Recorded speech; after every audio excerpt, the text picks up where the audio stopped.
15 of the deadliest shooters on Earth took the shot. 15 times the wind ripped their bullets off course, leaving a hostage bleeding and a warlord laughing. The math said it was impossible. The thermals were a meat grinder. But the 16th shooter wasn't a veteran. She was a rookie who hadn't slept in 4 days, shivering in a mud ditch, and she didn't trust the math. She trusted the dust. Listen close, because legends aren't born. They're calculated. Dust tasted like battery acid and copper. It coated the roof of Grace's mouth, gritty and inescapable, grinding between her molars every time she tried to swallow the dry lump in her throat. 3 days in a shallow scrape on a limestone ridgeline had stripped away any romantic illusions she still harbored about the teams. There was no glory here on the Afghan-Tajik border, just the overwhelming smell of ammonia seeping from her own unwashed uniform, the sharp, chemical tang of sun-baked camouflage netting, and a dull, throbbing ache radiating from her lower lumbar spine. She shifted her weight an inch to the left. The gravel beneath her Kevlar chest plate crunched. "Stop moving," Gaines whispered. His voice was a rasp of dry leaves. "My leg is dead," Grace breathed back, her lips barely parting. They were cracked down the middle, oozing a clear fluid that dried into hard crusts. "Let it die. Keep your eye on the glass." Grace blinked sweat out of her right eye. It stung. A sharp pain stabbed behind her orbit, her optic nerve protesting after 60 hours pressed against the rubber eye cup of the Leupold spotting scope. She exhaled slowly through her nose, feeling the heat of her own breath bounce back off the dirt, and settled her vision back onto the target area, 2,140 yards away. A mile and a quarter of dead air, plunging down into a valley that looked like God had taken a hammer to the earth, before rising sharply into an abandoned Soviet-era hydroelectric dam. Down there, strapped to a rusted turbine housing, was an American aid worker named Miller. He was dying. They could see it in the way his head lolled against his chest, the way his chest hitched with agonizing, shallow breaths. And pacing on the concrete catwalk above him, mostly concealed behind a thick wall of reinforced rebar, was Costa. Costa wasn't just a warlord. He was a ghost who had suddenly decided to materialize in the worst possible topography on the planet. He knew exactly where he was. He had chosen this specific catwalk at this specific dam because of the chimney effect. The wind in the valley didn't just blow, it boiled. Currents of frigid air rolled off the snow-capped Hindu Kush, plunging into the valley basin, where the sun-baked rocks heated it up. The hot air slammed into the massive concrete face of the dam and sheared upward in violent, twisting thermals. It was a localized atmospheric anomaly, a blender. Task Force 19er, this is Obo Actual. Status on the wind. The radio in Grace's earpiece hissed with static. Down the ridgeline, 50 yards away, in another concealed hide, a veteran sniper named Caroline depressed his push to talk. "Still garbage, Actual. We've got a left-to-right cross at 12 knots at the muzzle, dropping to a dead zero in the valley, then a vertical updraft at the target face. It's unreadable." "You have a green light, Caroline. If you have the shot, take it. Target is moving to execute in T-40 minutes." Grace watched through her glass. She felt a knot tighten in her gut. Caroline was a legend. 3 tours in Ramadi, 2 in Kunar. If anyone could thread the needle, it was him. She heard the sharp, suppressed crack of Caroline's .338 Lapua Magnum down the line. A heavy silence followed. The bullet was in the air. For nearly 3 seconds, the world stopped spinning. Grace stared through the magnified glass, watching Costa's torso, waiting for the pink mist, waiting for the kinetic energy to fold the man in half. Splash! A puff of grey concrete dust exploded on the wall, 3 feet above Costa's head and 2 feet to his right. Costa didn't even flinch. He just looked up at the ridgeline, a tiny, pixelated speck in Grace's optic, and casually took a drag from a cigarette. "Miss," Grace said, her voice hollow. "I see it," Gaines muttered. He was charting the shot on a waterproof notepad, his pencil scratching furiously. The updraft caught it right at the end of the parabolic arc, lifted it, pushed it. Down the line, Caroline was cursing. Raw, filthy, defeated curses. That was the 15th shot. Over the past 3 days, 15 different shooters from Delta, SAS, and the SEALs had rotated through the optimal firing positions along the ridgeline. They had run the math through their Kestrel weather meters. They had consulted their DOPE, data on previous engagements. They had accounted for the Coriolis effect, the spin drift, the barometric pressure, the humidity. They had done everything right, and they had all missed. 15 of the deadliest men breathing had put rounds downrange, and the valley had eaten every single one of them. The wind was a chaotic living thing, and it was protecting the man on the catwalk. Grace swallowed again, tasting the blood from her cracked lip. She wasn't supposed to be here. She was a rookie, a spotter. She was here to carry Gaines's heavy gear, read the wind for him, and keep her mouth shut. She had barely scraped through sniper school, earning her trident, but knowing damn well she was the bottom of the barrel in this specific deployment. The veterans looked right through her. Now, 15 of those veterans had failed. "Gaines," she whispered. "Caroline is out. Donovan burned his barrel out yesterday. The Brits on the North Ridge are blind from the sun glare." Gaines stopped writing. The silence stretched between them, thick and suffocating. A fly buzzed lazily around Grace's ear, landing on the sweat-soaked collar of her shirt. She didn't swat it. She just let it crawl. "Command is pulling the plug," Gaines said quietly. "They're going to call in an airstrike." "They'll kill Miller," Grace said. Her chest felt tight. "Miller is already dead, kid.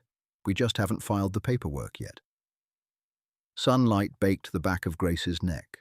The fabric of her combat shirt was stiff with 3 days of dried sweat, creating sharp ridges that chafed her skin raw every time she inhaled. She pressed her forehead against the dirt, closing her eyes for a fractured second. She didn't want to be a hero. Right now, more than anything in the world, she just wanted a hot shower and a cold glass of water. She wanted to unlace her boots and peel the damp, rotting wool socks off her numb toes. The sheer physical misery of the sniper hide was a psychological weapon. It ground you down until your brain stopped processing complex thought and reverted to a primitive, lizard brain obsession with comfort. "Focus," she told herself. "Don't fall apart." Not yet. She opened her eyes and looked through the glass again. Down in the valley, Costa threw his cigarette away. It tumbled over the edge of the catwalk, spiraling wildly in the updraft before vanishing into the shadows of the dam. He unslung the AK-47 from his shoulder and racked the bolt. "He's getting tired of the game," Gaines said. His voice was trembling. Grace shifted her gaze to her mentor. Gaines was 52. His face was a map of deep, sun-damaged wrinkles, smeared with camo paint that had run in rivers of sweat. His eyes were bloodshot, the capillaries blown out from hours of staring through optics. He had taken his shot yesterday afternoon, missed by 18 inches. Grace had never seen him miss a target by more than an inch in her life. It had broken something inside him. The absolute certainty that a sniper relies on, the arrogant belief that if you do the math, God will guide the bullet, was gone from his eyes. "Command, this is Oboe Actual," the radio crackled. It was the task force commander, safely sitting in an air-conditioned TOC in Bagram. All shooters, be advised. We have drones moving into position for a kinetic strike. Danger close. You have 20 mics to neutralize the target, or we flatten the dam. Acknowledge. Gaines let his head drop onto his forearms. It's over. Grace looked at the heavy Barrett MRAD resting on the bipod between them. It was chambered in .338 Norma Magnum, a beautifully machined piece of metal, cold and indifferent to human suffering. We still have 20 minutes, Grace said. Her voice sounded foreign to her. Too high, too thin. Gaines didn't look up.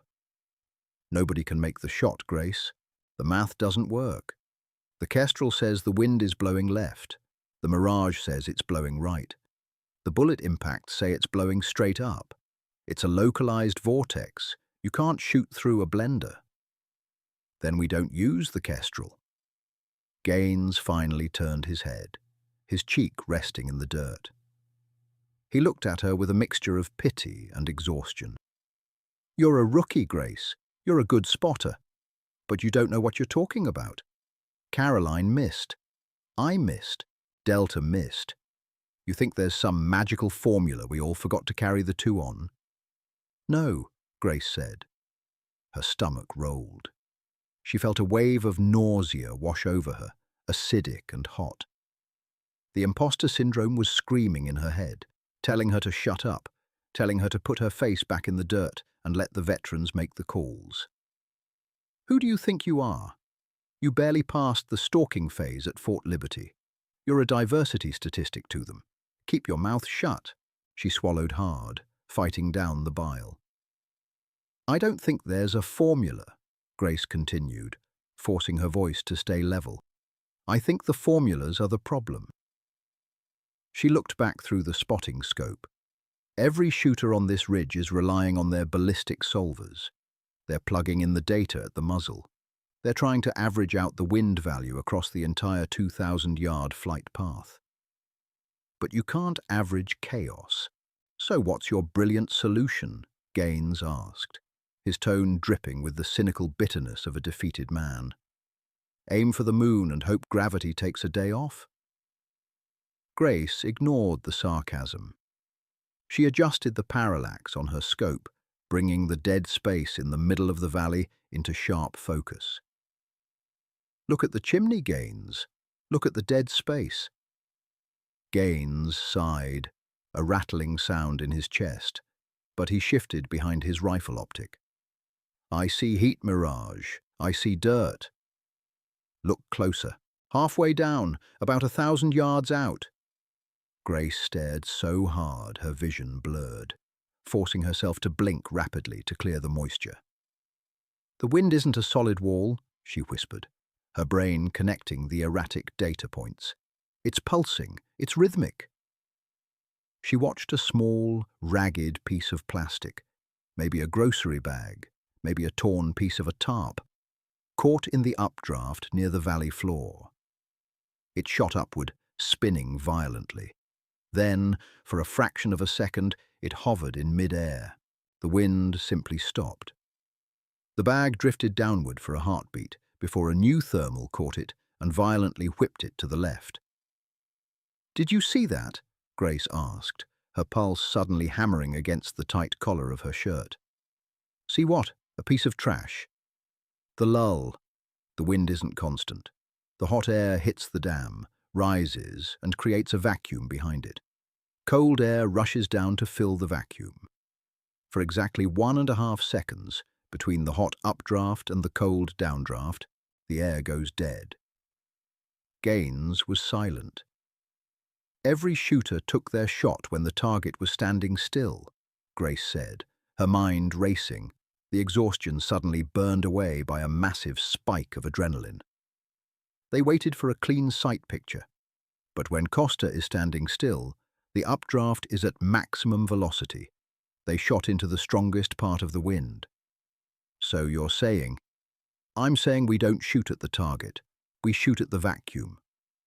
Gaines pushed himself up on his elbows, He looked at Grace, really looked at her. For the first time in 3 days, he wasn't looking at a rookie carrying his bags.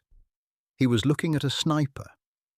The bullet flight time is 3.1 seconds, Gaines said, his voice dropping into the clinical, detached tone of a professional killer doing math.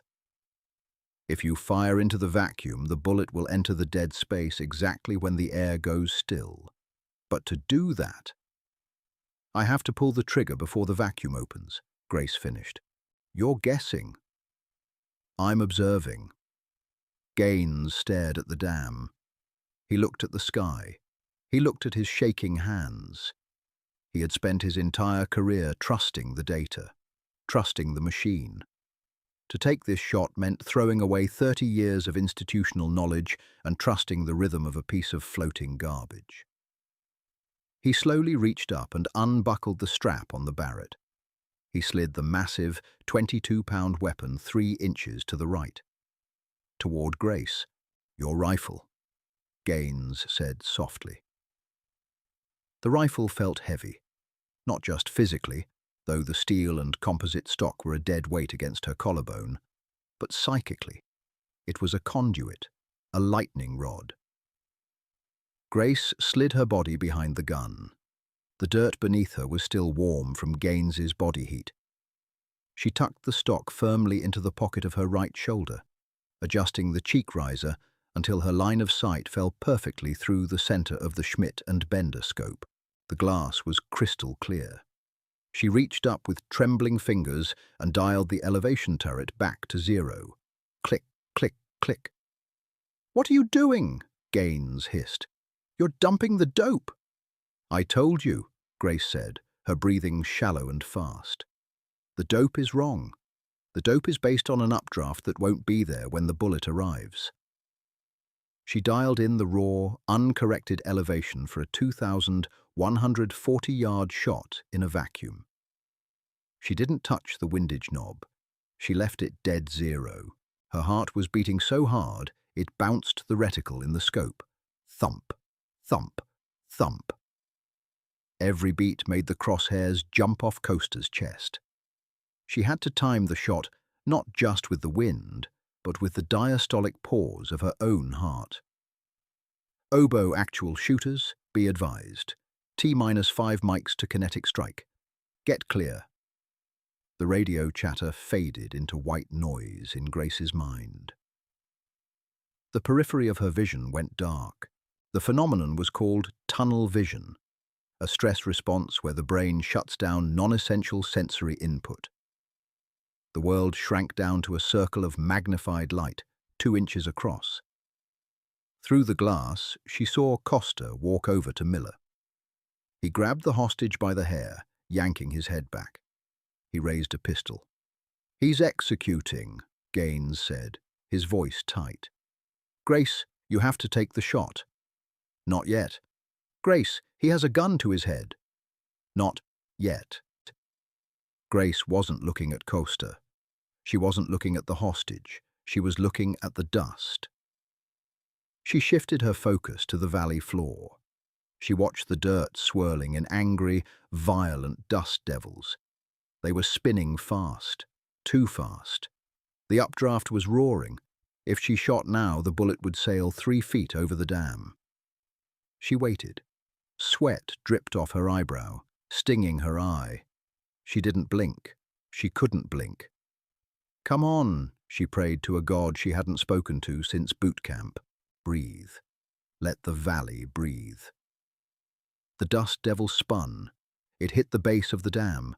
It rose up the concrete wall, climbing higher and higher. Grace slipped her index finger inside the trigger guard. The curved metal was freezing cold against her skin. She applied a single pound of pressure. The trigger had a 2.5-pound brake. She was resting on the razor's edge of the sear. The dust devil reached the top of the dam. It dissipated into thin air. Suddenly, the smoke from Costa's discarded cigarette on the catwalk below him stopped rising. It hung suspended in the air, a flat, grey line. The vacuum. "Send it," Gaines whispered. Grace exhaled, emptying her lungs completely. Her heart paused in the space between beats. The crosshairs settled perfectly on the center of Costa's chest. She didn't yank the trigger. She didn't consciously pull it. She simply applied a fraction of an ounce more pressure until the rifle surprised her. Crack! The violent recoil punched into her shoulder, a brutal concussive force that kicked the muzzle upward. Dust plumed around the hide, choking the air. The suppressor ate the flash, but the sonic boom rolled down the valley like a thunderclap. Grace immediately drove the rifle back down, fighting through the recoil, forcing her eye back into the optic to trace the bullet's path. Splash 1 second, Gaines counted out loud. 2 seconds, 3. In the scope, Costa was still holding the gun to Miller's head. The air in the valley was dead still. The bullet, a 300-grain jagged piece of copper and lead, was crossing the final 300 yards of dead space. It was dropping through the vacuum, unbothered by thermals, unbothered by updrafts. It was flying purely on gravity and momentum. At exactly 3.1 seconds, Costa's chest exploded. It wasn't a clean, cinematic hole. The sheer kinetic transfer of the heavy magnum round hitting bone at subsonic speed was catastrophic. The warlord was violently ripped backward, his feet leaving the concrete catwalk entirely. The pistol flew from his hand, clattering harmlessly against the rusted turbine. He slammed into the rebar wall behind him and crumpled into a motionless heap of torn fabric and blood. A fraction of a second later, the hot air slammed back into the dam. The vacuum collapsed. The wind howled to life again, whipping the smoke from the rifle barrel away into the sky. Silence descended on the ridgeline. Grace let go of the pistol grip. Her hand was shaking so violently she couldn't open her fingers. They were locked in a claw. She rolled away from the rifle, burying her face in the dirt, gasping for air. She felt like she was going to vomit. Her chest heaved, pulling in the metallic taste of dust and cordite. "Target down," Gaines said. His voice was a hollow whisper. He keyed his radio. "Actual, this is Oboe 2. Target neutralized. Threat is eliminated. Call off the birds." The radio crackled. For a long moment, there was nothing but static. Then a voice, tight with disbelief. "Copy that, Oboe 2. Good effect on target. Who took the shot? Was it Caroline?" Gaines looked down at Grace. She was shivering uncontrollably in the dirt, her face streaked with sweat and grime. A rookie who looked like she had just been dragged through hell backward. "Negative, actual," Gaines said softly. "It was Oboe 3. He reached out and put a heavy, calloused hand on Grace's trembling shoulder. "The kid took the shot. Adrenaline never gives you energy for free. It is a loan shark, and it always comes to collect the debt with predatory interest." 10 minutes after the shot, Grace's body crashed so hard she thought her bones were turning to wet sand. The violent, uncontrollable shivering had subsided into a deep, agonizing ache that settled into the marrow of her joints. Her vision swam at the edges, a dull, grey vignette closing in on her peripherals. "Pack it up," Gaines grunted, breaking the silence. He was already moving, his movements stiff but brutally efficient. "We have a 2-mile hump to the exfil point, and the sun is dropping. I want to be in the chopper before this valley gets dark." Grace tried to push herself up. Her triceps gave out on the first attempt, her face planting back into the powdery dust. She tasted the alkaline grit on her tongue, spitting it out with a dry, hacking cough. "Take a breath, kid," Gaines said, not looking at her as he shoved the massive Barrett rifle into his drag bag. "Your central nervous system just blew a fuse. Wiggle your toes, clench your fists, force the blood back into your extremities." She did as she was told, biting the inside of her cheek until she tasted copper to shock her brain awake. Her fingers were stiff, the knuckles swollen and caked with 3 days of grime. She forced them to curl, digging her fingernails into her palms, and pushed up again. This time, her arms held. She crawled over to her spotting scope, her knees protesting against the sharp limestone gravel. As she unthreaded the optic from the tripod, a heavy shadow fell over her hide. Caroline. The veteran sniper stood at the edge of their shallow depression. He looked like a walking corpse. His uniform was stained white with dried salt from his own sweat. His eyes were bloodshot, sunken deep into a face heavily shadowed with dark, patchy stubble. He held his own rifle over his shoulder, the barrel pointing toward the dirt. Grace froze, her hands hovering over the tripod legs. She didn't know what the protocol was here. She had just broken rank, ignored the math, and made the shot that a Tier 1 legend had missed. In the rigid, ego-driven hierarchy of the teams, that was a dangerous line to cross. Caroline stared at the empty brass casing lying in the dirt near Grace's knee. It was the only tangible evidence that a violent act had occurred here.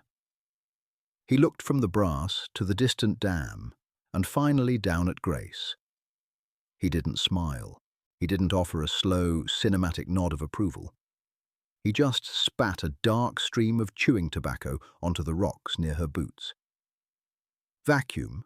Caroline asked, his voice rough and stripped of any emotion. "Yes," Grace managed to croak. Her throat felt like sandpaper. "How long was the window?" "1.5 seconds, maybe less." Caroline stared at the dam for another long moment, his jaw working the tobacco. "I shot the peak of the thermal, read the mirage, trusted the kestrel. It lifted my round 3 feet. He wasn't making an excuse. He was stating a clinical fact, diagnosing the failure of his own machine-like process. He looked back at Grace, his pale eyes completely flat. "Good call," Caroline said softly. "Carry your weight on the hike down. Nobody is carrying your bags today." He turned and started walking down the ridgeline, his boots crunching rhythmically against the stone. It wasn't praise. It was better than praise. It was an acknowledgement that she existed. Gaines walked over, his massive rucksack already slung over his shoulders. He reached down, picked up the hot brass casing from the .338 Norma Magnum and tossed it onto Grace's chest plate. It bounced off the Kevlar and landed in her lap. "Keep it," Gaines said, "or throw it off the cliff. I don't care, but get your gear on. The birds are inbound." The hike down the mountain was a masterclass in silent suffering. Grace strapped her 70-pound pack over her shoulders, the nylon straps biting immediately into the bruised, raw flesh of her collarbones. Every step down the steep, shale-covered incline sent shockwaves of pain shooting up her shins. Nobody spoke. There was no celebratory banter on the radio. The extraction helicopter, a battered MH-47 Chinook, squatted on a flat plateau a mile below them, its twin rotors beating the thin mountain air into a deafening roar. When Grace finally stumbled up the rear ramp of the chopper, the smell hit her first. A toxic, intoxicating blend of JP-8 aviation fuel, hot hydraulic fluid, and hydraulic grease. It was the smell of surviving. She collapsed onto the red canvas jump seat, her legs giving out completely, and let her head bang back against the vibrating aluminum fuselage. As the Chinook pitched forward and lifted off, leaving the battery acid valley behind, Grace closed her eyes. She expected to feel relief. She expected to feel a surge of pride, a glowing warmth in her chest that validated her entire existence in the military. Instead, all she felt was a cold, hollow emptiness, and the phantom sensation of a 3-pound trigger breaking against her index finger. Bagram Airfield was a sensory assault. After 72 hours of absolute stillness on the mountain, the forward operating base felt like a chaotic, neon-lit metropolis. Humvees idled with heavy diesel rumbles, generators whined in a constant grating pitch, and the air was thick with the acrid smoke of burning trash from the burn pits. Grace stepped off the Chinook and immediately stumbled. The concrete tarmac felt unnaturally flat beneath her boots.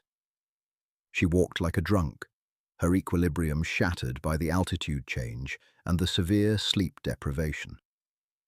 They were herded directly into the TOC for the post-mission debriefing. The Tactical Operations Center was a massive, windowless tent, hardened with concrete blast walls. Inside, the air conditioning was cranked to a freezing 65 degrees. Grace shivered violently in her sweat-soaked uniform, her teeth clicking together. Commander Davis stood at the head of a long, folding table. He was a polished officer, his uniform crisp, his eyes bright behind wire-rimmed glasses. He looked entirely out of place, next to the filthy, reeking shooters filing into the room. "Sit down, grab some water," Davis said, gesturing to a cooler in the corner. Grace bypassed the chairs and went straight for the cooler. She pulled out a plastic bottle of water, cracked the seal, and chugged it. The water was ice cold. It hit her empty stomach like a lead weight, making her instantly nauseous, but she forced herself to swallow it down. "Hell of a job up there, gentlemen," Davis said, his eyes sweeping over the room before landing on Grace. "And lady, we have the drone feeds compiling now. Miller is secured. The quick reaction force fast roped onto the dam 3 minutes after the kinetic strike. He's battered, dehydrated, but alive. He's on a C-17 heading to Landstuhl right now." A murmur of approval rippled through the room. Caroline nodded slowly. Gaines just stared at the table. "We need to review the shot," Davis said, clicking a remote. A large, flat-screen monitor mounted to the tent pole flickered to life. It was the black-and-white thermal feed from the MQ-9 Reaper drone that had been orbiting at 20,000 feet. Grace felt a cold sweat break out on the back of her neck. She didn't want to see this. She wanted to go to sleep. The screen showed the catwalk of the dam. The thermal imaging turned the concrete a cool, dark grey, while the human bodies glowed with a bright, incandescent white. There was Miller, a small, curled-up mass of heat on the floor, and there was Costa, standing over him. "Time-stamp matches," Davis said clinically. "This is exactly 4 seconds before impact." Grace watched Costa raise his arm, the heat signature of the pistol clear against his white-hot hand. She felt her own index finger twitch involuntarily against her leg. Impact in 3, 2, 1. On the screen, Costa's torso suddenly expanded. There was a brief, violent flash of extreme heat as the magnum round dumped all its kinetic energy into his chest cavity. The white-hot shape of the man lifted off the ground, folded backward at an unnatural angle, and slammed into the wall. A spray of bright white thermal fluid, blood, splattered against the concrete, glowing violently before slowly beginning to fade to grey as it cooled in the mountain air. "Good Lord," one of the intel analysts muttered from the back of the room. "Devastating effect on target." Grace stared at the fading white stain on the screen. She had pulled a piece of metal, 1.25 miles away, and ended a human universe. A terrible man, yes. A monster, arguably. But it was still a universe, complete with memories, a childhood, a mother. She had extinguished it by observing a piece of floating garbage and letting the earth take a breath. "The wind calculations on this were anomalous," Davis was saying, pointing a laser pointer at the screen. Command wants a full written breakdown of the ballistic algorithms used here. How did you defeat the updraft? Davis was looking at Gaines. Gaines, slouched in his chair, slowly turned his head and looked at Grace. Every eye in the room shifted to her. The Tier 1 operators, the analysts, the commander. Grace swallowed. Her throat was still raw. "There was no algorithm, sir," Grace said. Her voice sounded small in the humming, air-conditioned room. "We shot the vacuum, between the thermal shifts." Davis frowned. "The vacuum? That's not in the manual, Petty Officer." "No, sir, it's not." Davis stared at her for a long time, trying to parse the math in his head, trying to quantify the unquantifiable. Eventually, he shook his head. "Well, whatever it was, it saved an American life today. Outstanding work, Grace. Get some rack time. You've earned it." The debrief dissolved. The operators filed out, heading for the chow hall or their bunks. Grace walked in the opposite direction. She didn't want food. She didn't want to sleep. She walked to the communal shower trailers on the edge of the base. It was empty at this hour. She stripped off her gear, piece by piece: the Kevlar plate carrier, the tactical belt, the stiff, salt-crusted combat shirt. When she finally peeled off her undershirt, she caught a glimpse of herself in the scratched metal mirror bolted to the wall. Her collarbone was black and blue, a massive, spreading hematoma from the recoil of the .338 Norma. Her face was gaunt, the skin around her eyes pale and bruised from pressing into the optic. She looked haunted. She looked exactly like the veterans she had idolized when she first joined the Navy. She stepped into the small fiberglass stall and turned the water on. It was lukewarm, smelling faintly of chlorine. Grace stood under the spray, letting the water hit her face. The dirt of the Afghan mountains washed away in dark, muddy rivers, swirling down the stainless steel drain.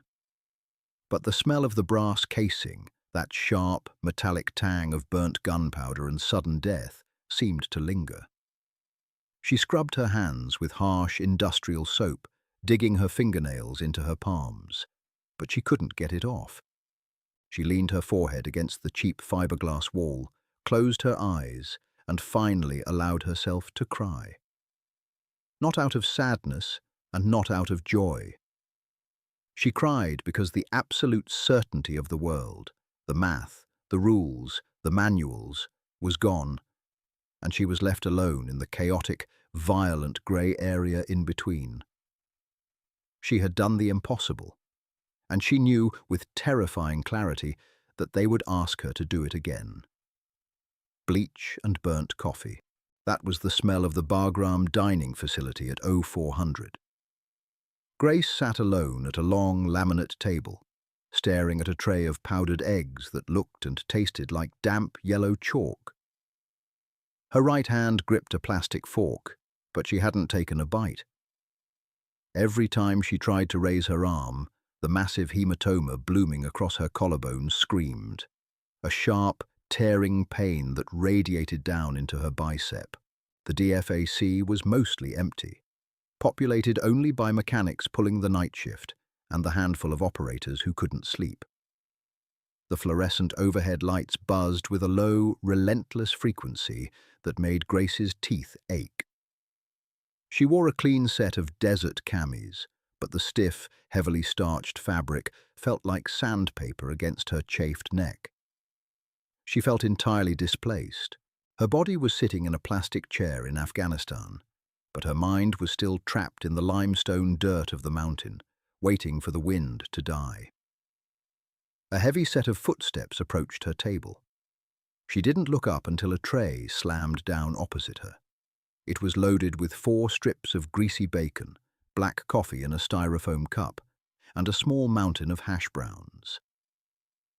Gaines sat down. He didn't say anything right away. He just began methodically cutting his eggs with a plastic knife, his jaw working in a slow, rhythmic chew. He looked rested, though the deep lines around his eyes suggested otherwise. He had showered, shaved, and looked entirely like the veteran Tier 1 operator he was. Grace watched him, her own stomach churning at the smell of the grease. "Eat your chalk, kid," Gaines said, pointing his plastic knife at her tray. "Your body needs the protein to rebuild the muscle fiber you just tore to shreds." "I'm not hungry. I didn't ask if you were hungry. I told you to eat." Grace forced a forkful of the eggs into her mouth. She chewed mechanically, swallowing with a hard gulp. It felt like trying to swallow dry sand. Two men wearing anonymous civilian tactical gear, contractors, or maybe Delta, walked past their table. Yesterday, they would have bumped Grace's chair without a second thought. Today, they gave the table a wide, deliberate berth. One of them caught Grace's eye, gave a tight, almost imperceptible nod, and kept walking. Grace stared after them. "They're acting weird." "They're acting like you're contagious," Gaines corrected, taking a sip of his coffee. "And in a way you are. Because I made a shot. Because you broke the rules." Gaines set his cup down. He leaned forward, resting his thick forearms on the table. The casual, fatherly tone he sometimes used was completely gone. "Listen to me, Grace. Sniper culture is a religion built on mathematics. We worship the ballistic coefficient. We pray to the wind meter. It gives us a sense of control in an environment that is actively trying to kill us." He pointed a thick finger at her chest. "You threw away the Bible. You looked at a mile of dead air, ignored the $1 million computers, and used a piece of trash to time a vacuum. You proved that our control is an illusion. Guys don't like that. It scares them." Grace looked down at her hands. The knuckles were still red, the skin dry and cracked from the Afghan dust. "I just did what I had to do to save Miller." "I know," Gaines said softly. "But you're not the rookie spotter anymore. You crossed a threshold. You're the shooter who did the impossible. And the problem with doing the impossible is that people expect you to do it every single time." He reached into his cargo pocket and pulled out a small, rectangular object. He slid it across the laminate table. It was his dope book. A weather-resistant, spiral-bound logbook containing decades of his personal ballistic data. Every shot he had ever taken in combat, every wind value, every elevation hold. It was a sniper's most prized possession. The ink was faded, the pages warped from rain and sweat. Grace stared at it. "What is this?" "I'm rotating out," Gaines said, his voice completely flat. "I requested a transfer to the schoolhouse at Coronado. I'm going to teach." Grace felt a cold spike of panic hit her chest. "Because of the valley? Gaines, you're the best shooter in the task force." "I was," he corrected. "But yesterday I looked through the glass and I couldn't see the shot. I saw a wall, you saw a door. My eyes are getting old, Grace, but my brain is older. I don't trust the wind anymore, and a sniper who doesn't trust the environment is just a guy holding a very heavy piece of metal." He stood up, grabbing his tray. "The Barrett is yours. The armorer already swapped the serial number to your custody sheet. Zero the optic today. We have a brief at 1800. He walked away, dumping his half-eaten food into the trash receptacle. Grace sat alone at the table, the buzzing of the fluorescent lights suddenly sounding deafening. She reached out and touched the cover of the dope book. It was slightly sticky with gun oil. She wanted desperately to give it back. She wanted to be invisible again, tucked safely behind the spotting scope, shielded from the crushing weight of the trigger. But the book sat there, heavy and silent. The isolation of the apex had begun. Carbon scoring doesn't just wipe away. It bakes into the steel of a muzzle brake, welding itself to the metal at 3,000 degrees, requiring chemical solvent and brutal physical force to remove. Grace scrubbed. The armory was a cavernous, corrugated steel hangar that vibrated violently every time a C-130 transport plane idled on the runway outside. The air was thick and toxic, heavy with the sweet, nauseating scent of Hop's No. 9 solvent, lithium grease, and damp canvas. She sat at a scarred wooden workbench, the massive .338 Norma Magnum broken down into its component parts on a green rubber mat. Her hands were stained black with carbon and oil. She pushed a stiff brass brush through the barrel, feeling the rigid bristles scrape against the rifling. Shk, shk, shk. Every push of the cleaning rod pulled on her bruised collarbone. She ignored the pain, finding a strange, meditative comfort in the mechanical repetition. A rifle was a machine. It had rules. If you cleaned the chamber, it fed the round. If you torqued the action screws to exactly 65 inch-pounds, it held 0.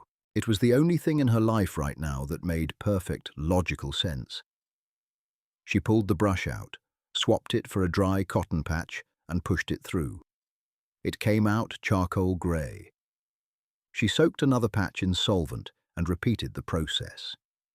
A heavy canvas bag hit the workbench next to hers, rattling the tools.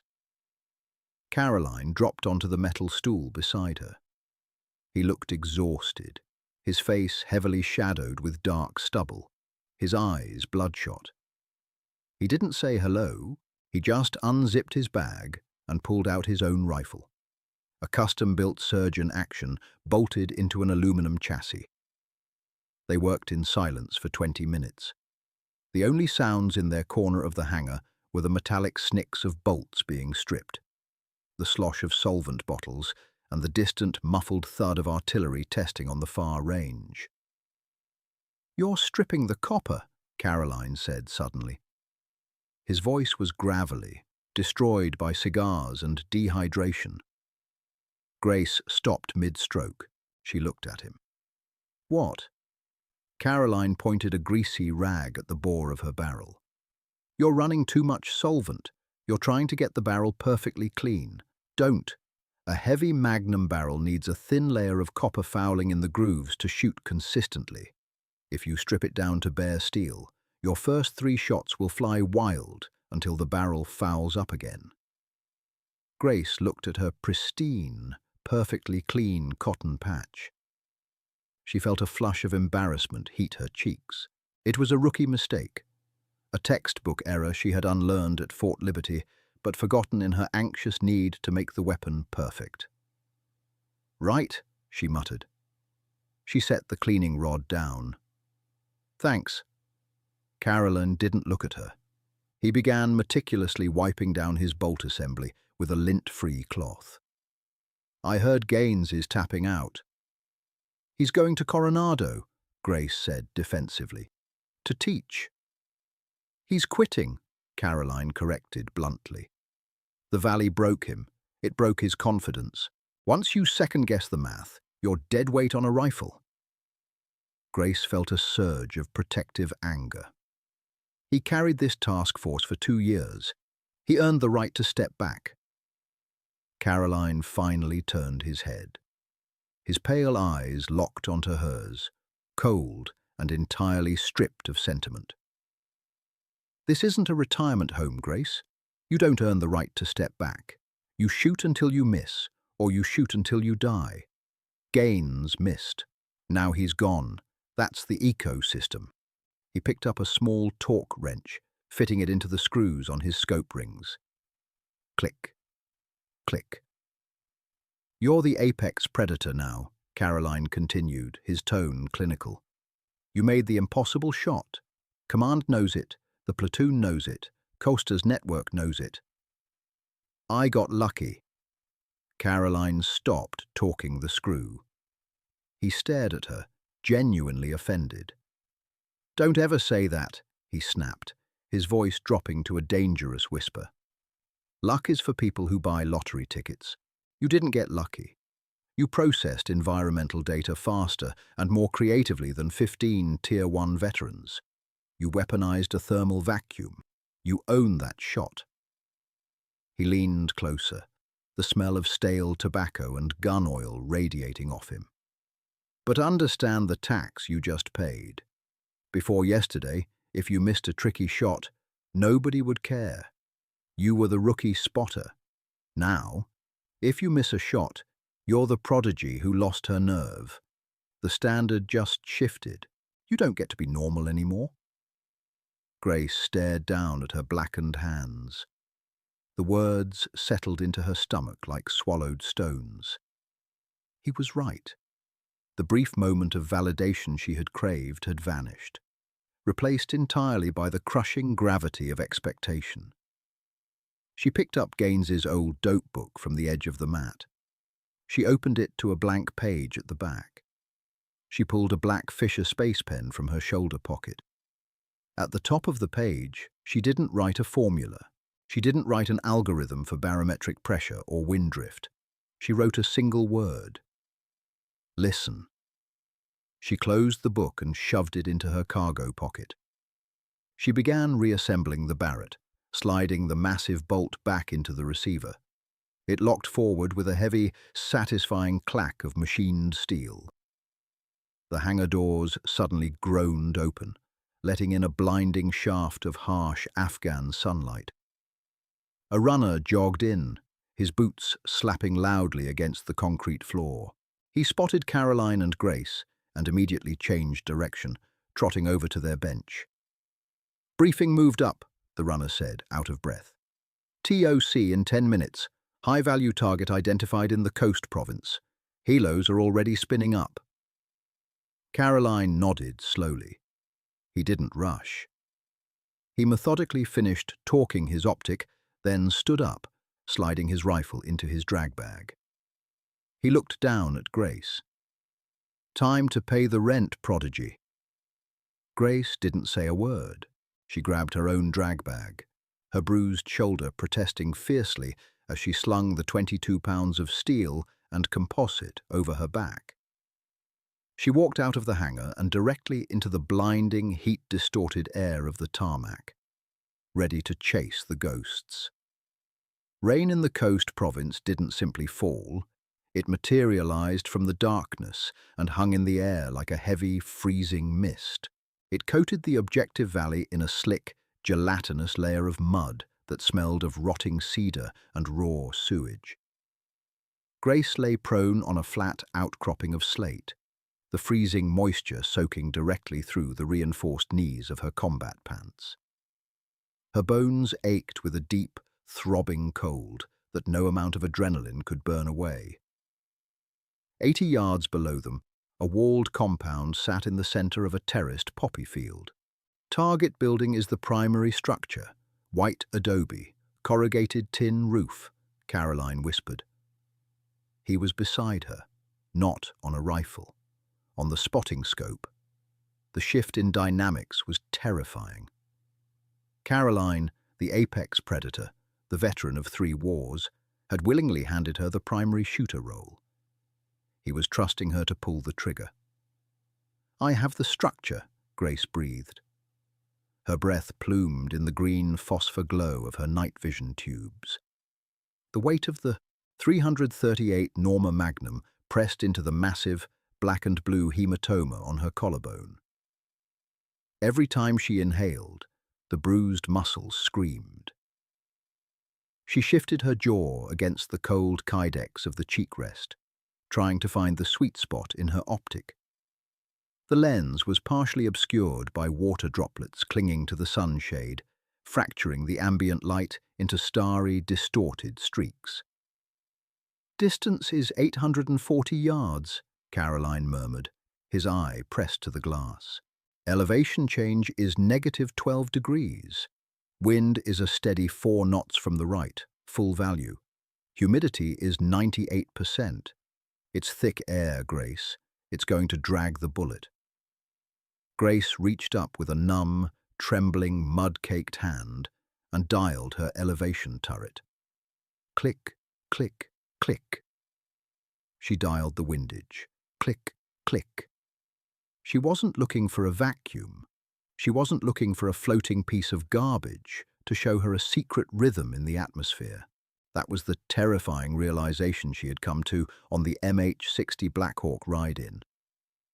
The shot at the dam had been a localized freak of nature. It was a puzzle she had solved by breaking the rules. But the world wasn't made of broken rules. Most of the time, the world was just brutal, uncaring mathematics. If she tried to rely on intuition tonight, if she tried to feel the wind instead of calculating it, she would miss. She had to trust the machine. She had to trust Gaines's dope book, which sat in a waterproof Ziploc bag tucked inside her chest rig. "Movement in the courtyard," Caroline said sharply. Grace blinked, forcing the stinging salt of her own sweat out of her left eye. Through the magnified optic, the courtyard was a grainy sea of green. 3 heat signatures stepped out of the white adobe doorway. 2 were carrying long rifles, AK variants. The third man was unarmed, moving with a noticeable limp, surrounded by the other 2. "Confirming target ID," Caroline said. His voice was entirely devoid of inflection.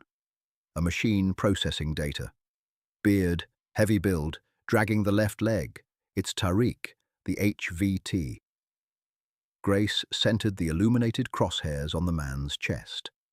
Her heart began to hammer, a violent, erratic thumping against her ribs. It wasn't the thrill of the hunt. It was the crushing terror of expectation. If she missed this, the legend of the Battery Acid Valley would instantly dissolve. She wouldn't be the prodigy who saw the vacuum. She would just be a fluke, a lucky amateur who couldn't reproduce results when the command needed her to. "He's moving toward the Hilux in the courtyard," Caroline said. "You have a 30-yard window before he's behind the engine block. Wind is holding at 4 knots. Grace took a shallow breath. The air tasted like copper and cold mud. She stared through the glass. She watched the man walk. She watched the heavy rain slash horizontally across the courtyard. She desperately wanted the world to stop, just for a second. She wanted the wind to die. She wanted the universe to give her a sign, a momentary pause in the chaos, so she could slip a piece of copper through the gap. But the universe didn't care about her anxiety. The rain kept falling, the wind kept pushing, the man kept walking. "I don't have it," Grace whispered, panic suddenly rising in her throat, thick and acidic. "The wind is shifting. The rain is too heavy on the lens. I can't read the mirage." "There is no mirage. It's pouring rain," Caroline snapped, his voice suddenly sharp, slicing through her rising panic. "Stop looking for magic, Grace. You have the data. You have the dope. Hold left edge of target and press the damn trigger. Be a professional." The harshness of his words acted like a physical slap. It snapped her out of her own head. She wasn't a wizard. She was a sniper. Grace tightened her grip on the pistol grip, her knuckles turning white beneath the mud. She stopped waiting for the world to accommodate her, and she accommodated the world. She shifted her crosshairs precisely to the left edge of Tariq's heavy chest, accounting for the 4-knot push of the crosswind. "Target is 10 yards from the vehicle," Caroline fed the data. 5 yards. 4. Grace exhaled, dumping the oxygen from her lungs. The crosshairs stabilized. She applied 2.5 pounds of pressure to the trigger. The rifle detonated. A massive sheet of water and mud blasted off the slate rock beneath her muzzle brake. The recoil slammed into her bruised shoulder like a sledgehammer, tearing a sharp, involuntary gasp from her throat. Her vision blacked out for a fraction of a second from the concussive shockwave. She fought the rifle back down into the dirt, ignoring the searing pain in her collarbone, forcing her right eye back into the optic to trace the splash. Through the rain-streaked glass, she saw the violence unfold. It wasn't a clean, instantaneous drop like Costa at the dam. The heavy air and the driving rain had scrubbed massive amounts of velocity from the bullet. The round didn't expand perfectly. It punched through Tariq's right shoulder, shattering the clavicle and ripping through the upper lobe of his lung before exiting his back in a spray of bright, thermal white fluid. The man spun violently, a terrible, twisting arc, and collapsed into the mud beside the Toyota Hilux. He didn't die immediately. He thrashed in the slick mud, his hands clawing uselessly at his ruined chest. His two bodyguards scrambled in panic, raising their rifles blindly toward the pitch-black mountainside, firing erratic, useless bursts into the night. "Hit!" Caroline called out, his voice a flat monotone. "Target is down! Re-engage!" Grace racked the bolt backward. The massive brass casing ejected, spinning through the cold air and landing with a dull hiss in a puddle of muddy water. She pushed the bolt forward, chambering a fresh, 300-grain round. She settled the crosshairs back onto the thrashing figure in the mud. Her hands were shaking.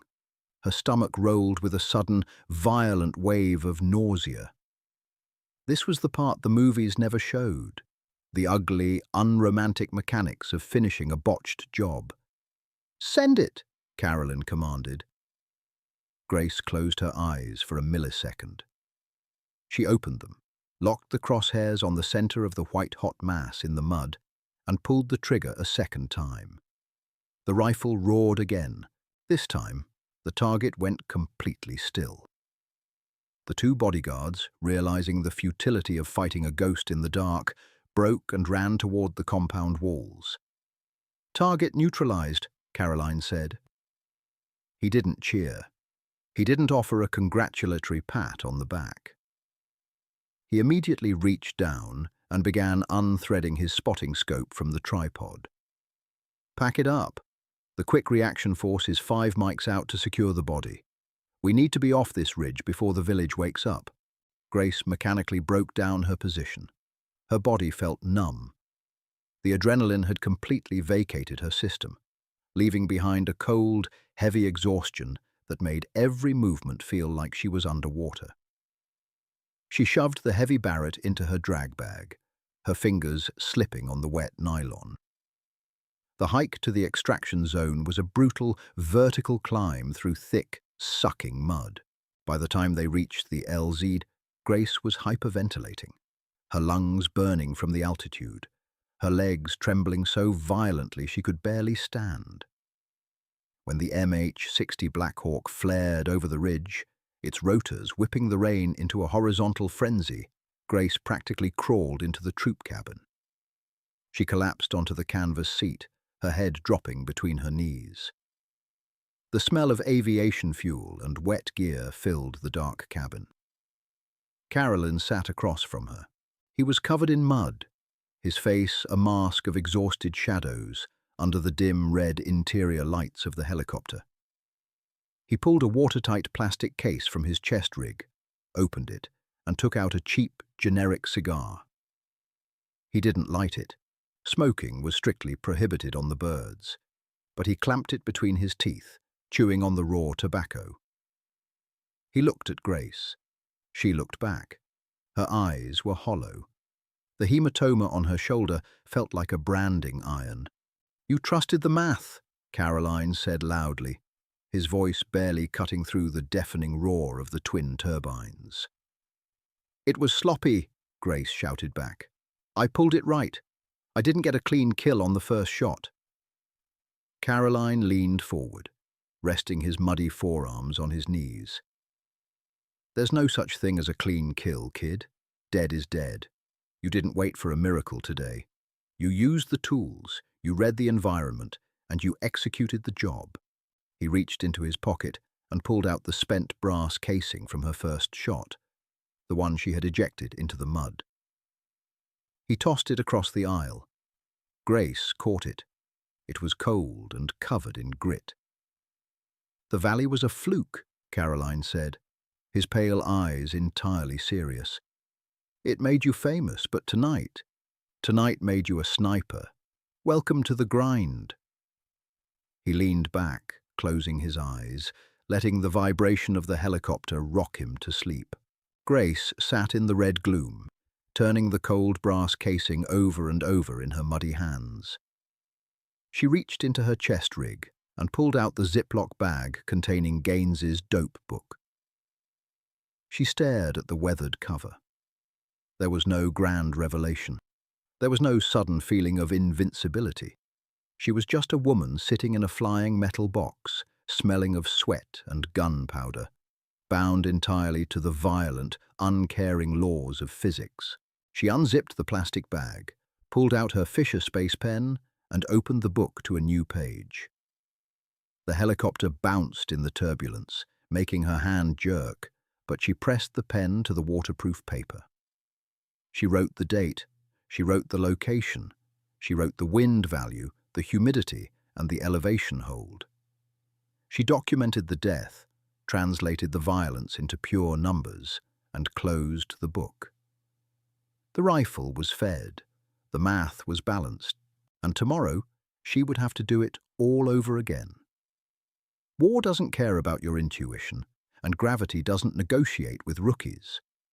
Grace learned the brutal truth. Breaking the rules might make you a legend for one day, but the cold, uncaring math is what keeps you alive for a career. If you felt the rain on that glass and the agonizing weight of that trigger pull, hit the like button right now. Share this story with someone who understands the grind. Subscribe to the channel for more raw, unfiltered grit from the shadows, and drop a comment below. Would you have trusted the wind or trusted the math? Stay sharp and check your dope.